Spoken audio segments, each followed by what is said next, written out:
নিঃসন্দেহে আমাদের একজন ক্রিকেটারকে অপমান করা হয়েছে। আমরা মনে করি এটা আমাদের দেশকেই অপমান করা হয়েছে।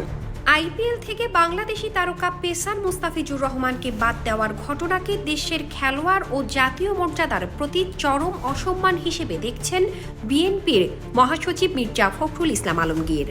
তার ভাষায়, মোস্তাফিজকে অপমান করা মানে পুরো বাংলাদেশকেই অপমান করা। সোমবার 12 জানুয়ারি সকালে ঠাকুরগাঁওয়ের নিজ বাসভবনে সাংবাদিকদের সঙ্গে আলাপকালে তিনি এই মন্তব্য করেন।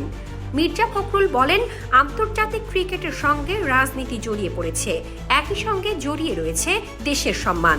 একজন জাতীয় দলের ক্রিকেটারকে অপমান করা হয়েছে, এটি আমরা কেবল ব্যক্তিগত অপমান হিসেবে দেখছি না, বরং দেশের অপমান হিসেবেই বিবেচনা করি।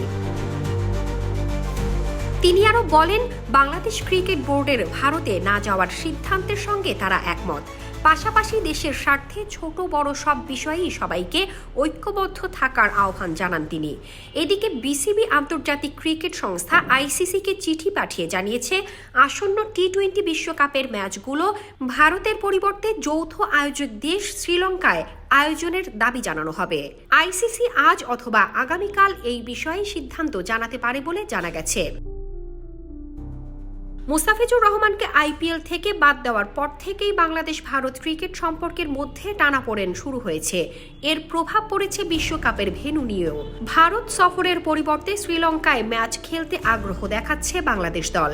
এই পরিস্থিতিতে অন্তর্বর্তী সরকারের উপদেষ্টারা ও রাজনৈতিক মহল থেকেও তীব্র প্রতিবাদ ও গভীর উদ্বেগ প্রকাশ করা হয়েছে। Shamsad Shahnin, daily our Bangladesh.